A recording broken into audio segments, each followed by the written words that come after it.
To my channel math in one shot. आज हम discuss करेंगे 10th क्लास का केमिस्ट्री का फर्स्ट टॉपिक और इवनली साइंस का ही first topic, chemical reaction and equation. Facts are not science, fact science नहीं है। As the dictionary is not a literature, dictionary के अंदर ओनली वर्ड्स होते हैं, उनके मीनिंग्स होते हैं, तो हम उसको एक लिटरेचर नहीं कह सकते हैं।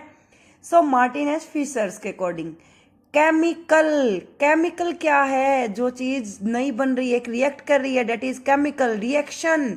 यानी कि दो चीजों को आपने आपस में रिएक्ट करवाया और उससे एक नई चीज आपको क्या मिली, that is considered to be chemical reaction. Chemical reaction की तो डेफिनेशन क्या रहेगी फिर? When two substance react with each other and form a new substance, that is called chemical reaction.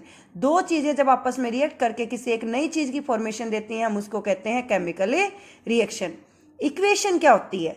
जैसे एक मैं कहूं C+O2 गिव्स आउट CO2, एक मैंने कहा when carbon react with oxygen then it gives out carbon dioxide.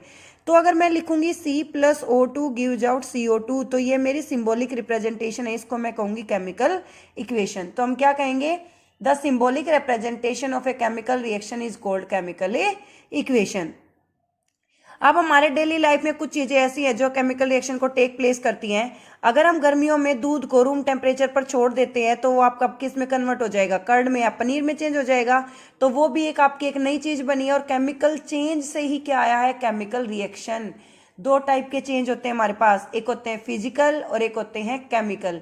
Physical change क्या रहेंगे? These are those change in which no new substance is formed, कोई भी नई चीज जिसमें ना बनती हो तो हम उसको कहते हैं फिजिकल चेंज, और जिसमें नई चीज बनेगी उसको हम कहेंगे केमिकल चेंज। लाइक अगर हमने वाटर से आइस बनाई, ठीक है, उसको कूल किया, तो हम आइस से वाटर बना सकते हैं, उसको हीट करके रूम टेम्परेचर पर रख के। दूसरा केस क्या आता है कि अगर हम ये कहें कि हमने बैटर ऑफ डोसा से, यानी कि डोसे के बैटर से डोसा बनाया, तो डोसे से वापस बैटर नहीं बनाया जा सकता, तो अब वो आपका क्या है? केमिकल चेंज है। एन आयरन तवा और nail is left humid atmosphere. Humid का मतलब होता है जिसके अंडर वाटर के ड्रॉपलेट प्रेजेंट एटमोस्फियर में, तो वहां पर क्या होगा? उनको जंग लगेगा, और जंग लगेगा तो उस प्रोसेस को हम क्या कहेंगे? Rust. That process is rusting. Grapes get fermented, जो अंगूर हैं अगर वो आपके गल सड़ जाते हैं तो आप उसको फ्रेश में कन्वर्ट नहीं कर सकते, that is also a chemical change. Food is cooked, चपाती बनने के बाद वापस से गेहूं तो नहीं बनाया जा सकता, वो भी क्या है? केमिकल चेंज है। Food gate digest in our body, हम खाना जो खाते हैं क्या हम उसको वापस से मुंह से निकाल सकते हैं? नहीं निकाल सकते, तो वो भी क्या आपका केमिकल चेंज है। वी रेस्पायर, हम सांस लेते हैं, उससे क्या जनरेट होती है? एनर्जी। देखो जैसे गर्मियों में कहा भी जाता है, ज्यादा मत बोलो, गर्मी ज्यादा होगी, क्योंकि हीट क्या हो रही है आपकी बॉडी से अंदर से रिलीज हो रही है, तो हम उसको क्या कहेंगे? Chemical change. उसके बाद आता है आपका whenever a chemical change occur we can say that chemical reaction take place. जब भी कोई भी केमिकल चेंज आता है तो हम कहते हैं कि केमिकल रिएक्शन हुई है। एक्टिविटी की एक्सप्लेनेशन सीबीएसई के पैटर्न व्यू से हम चलेंगे, एचबीएसई के पैटर्न व्यू से हम चलेंगे। तो यहाँ पर सीबीएसई में यहाँ से क्वेश्चन भी आता है, इससे आप केस बेस्ड स्टडी भी ले सकते हो, और एचबीएसई में भी क्वेश्चन आता है। तो क्वेश्चन क्या रहेगा यहाँ से कि जब भी हम एक मैग्नीशियम रिबन को बर्न करते हैं तो आपको किस टाइप की फ्लेम ऑब्टेन होगी? तो वो आपको फ्लेम ऑब्टेन होगी डेजलिंग फ्लेम, ठीक है, डेजलिंग फ्लेम। जैसे फुलझड़ी जलाते हैं वैसी फ्लेम आती है, यानी कि जैसे वो आपको जलती हुई दिखाई देती है चरचर की एक रोशनी के साथ, एक लाइट के साथ, तो आप उसको कहते हैं डेजलिंग फ्लेम। और जब हमने मैग्नीशियम रिबन को बर्न किया तो उस मैग्नीशियम रिबन को बर्न करने से किस टाइप की हमारी हुई है, किस टाइप की आपकी ऐश की फॉर्मेशन है, किस तरह की आपकी राख बनी है, तो वो आपकी बनेगी व्हाइट कलर की ऐश, यानी कि व्हाइट कलर ऐश। फिर Mg, एक मेटल को अगर हम ऑक्सीजन के साथ रिएक्ट करवाते हैं तो उससे क्या बनता है? हमारा मेटल ऑक्साइड। तो सिमिलरली मैग्नीशियम को जब हम ऑक्सीजन के साथ रिएक्ट करवाएंगे तो क्या हो जाएगा? मैग्नीशियम में ऑक्साइड। ये होता है बर्नर, जिससे गैस स्टोव की तरह, लैब में हम इसको बर्नर बोलते हैं, नॉर्मली घर में इसको गैस स्टोव बोल सकते हो।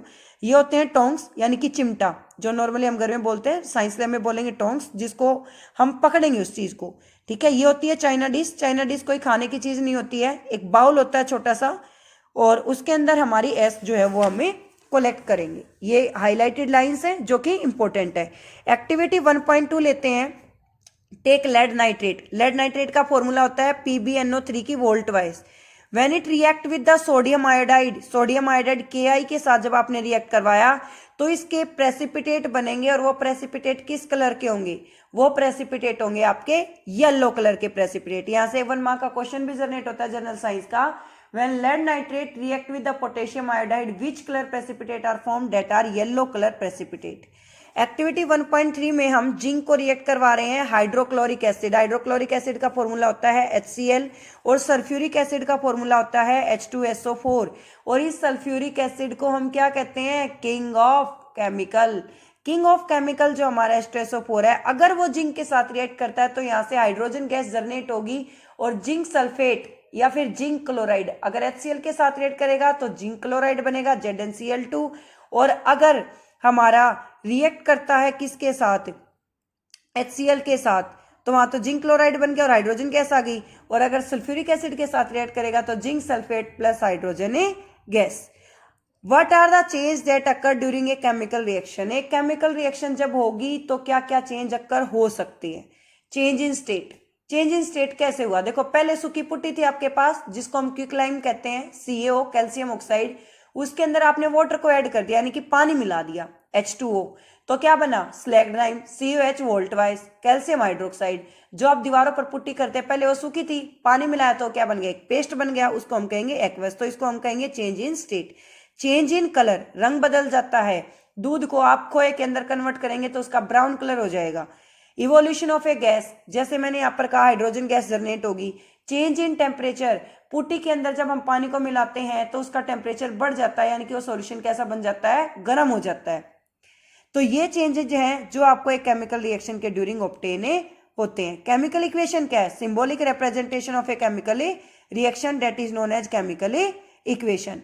दो चीजें आती हैं आपके, एक होते हैं रिएक्टेंट, एक होते हैं प्रोडक्ट। रिएक्टेंट क्या है, these are those substance that take part in a chemical reaction.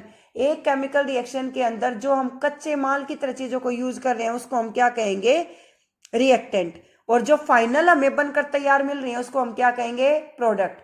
जैसे कि हमें सूजी का चिल्ला बनाना है तो सूजी जो है वो तो हमारे लिए क्या है, रिएक्टेंट है, और जो चिल्ला बनकर तैयार होगा वो क्या है, प्रोडक्ट है।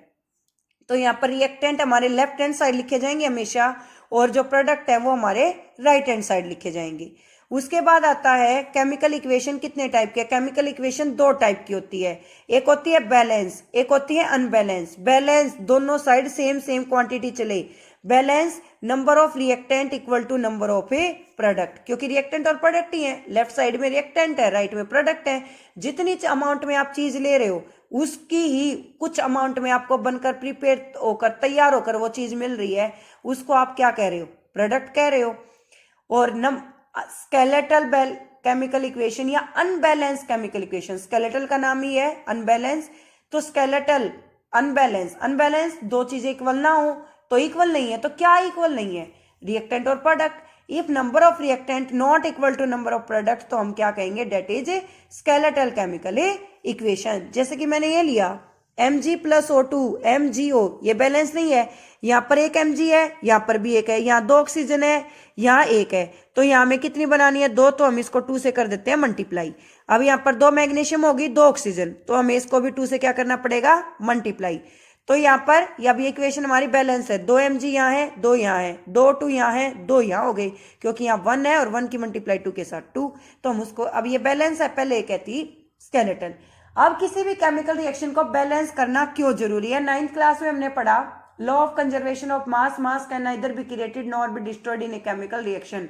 एक केमिकल रिएक्शन के अनुसार एक केमिकल रिएक्शन में हम मास को ना तो खत्म कर सकते हैं ना जनरेट कर सकते हैं, हम उसको ओनली ट्रांसफर कर सकते हैं one form to the another one. Thank you so much for watching, bye.